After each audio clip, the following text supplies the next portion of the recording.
have been so dominant at home this season, but they drop 2 points against Sheffield United. That's how they will look at it. And how will it affect the table? Well, we'll learn more, won't we, over the upcoming days. But as it stands, they remain second. But it does open the door now for the likes of Liverpool and Arsenal to just get a little bit of a gap over Unai Emery's side. Jan is with us, and Jules as well. Jan, this was fun in the end. Yeah, it was fun at the end. Not neutral. Played at Sheffield United. I would wish they could take a surprise 3 points there, but I don't agree with Shaq. I don't think it was a penalty. I'm more doubtful about the second one. I think that it's too long to go back. I'm not sure who held his right hand, if that was a Sheffield United player or the Aston Villa player. Then coming back to the Archer goal, brilliant finish. But, I mean, how dominant Aston Villa are. You just break teams down, and then things like that will happen all the time. But I think Chris Wilder has got it right. He has set out the right strategy for them and hugely respected result for them after 15 wins in a row at home for Villa. So this was also great, talking about confidence tonight.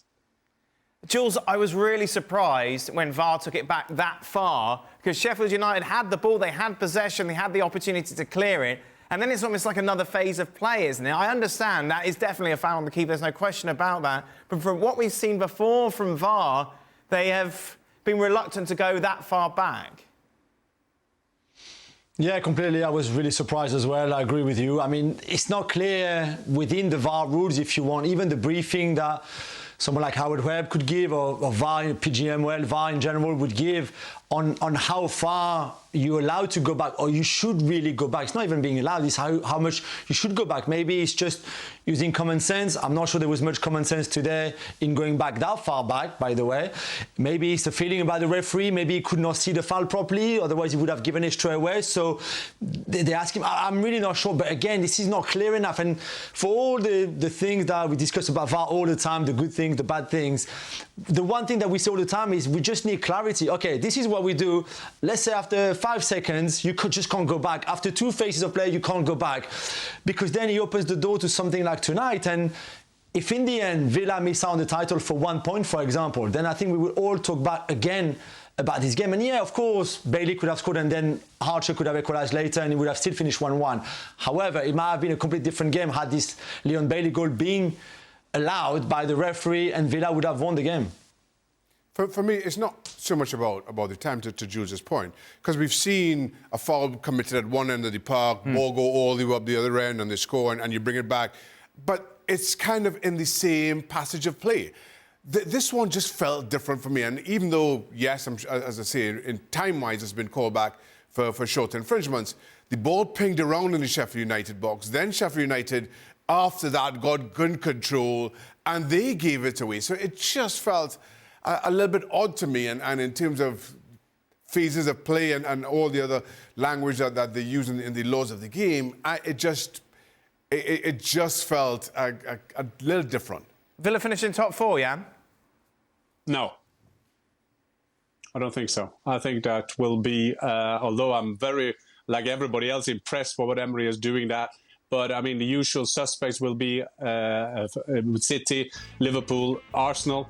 I will take away Manchester United. I don't think they will make it. That maybe not be a surprise, but I guess Tottenham will be around. There will be all other teams than Manchester United and Chelsea from the top teams will be there. But I don't think Aston Villa will do it in the end. I think today was a perfect example.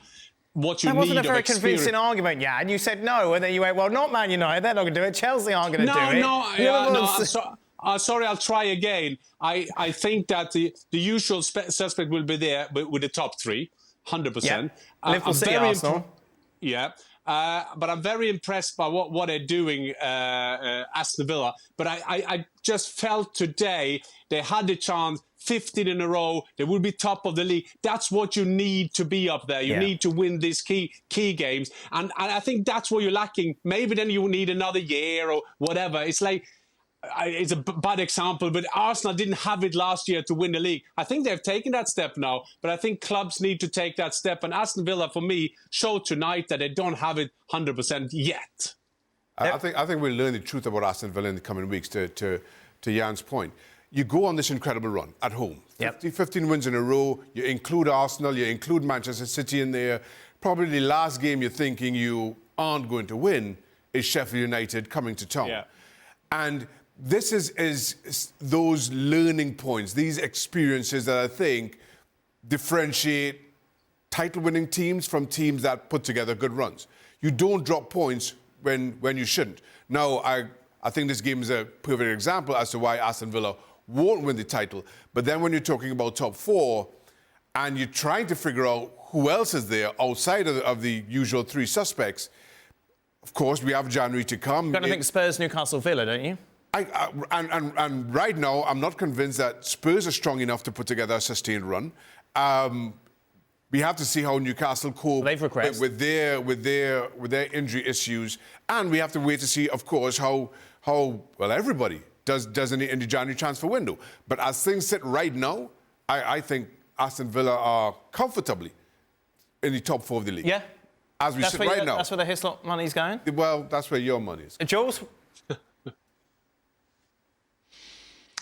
I just think that they are playing at their best right now. I don't think they can play better than this. Even if they sign a couple of players in January, this is the best that they can do. The others, everybody from Arsenal, Liverpool, City, United, Newcastle, everybody else is going to improve. Some are going to sign players in January, but you expect them, they still have so much room for improvement, even City really, compared to how they've played so far this season and some of the runs that they've been on to. I just think that Villa have picked already, and if they keep that level and that momentum all the way to the season, this is a big if, then okay, maybe they might finish top four, but the others are going to be stronger and stronger and stronger, and the pressure will be on Villa. And the others, they know this pressure because this is what they fight for every single season. For Villa, this top four pressure is really, really new, and I fear for them that they're just going to miss out and finish 5th or 6th.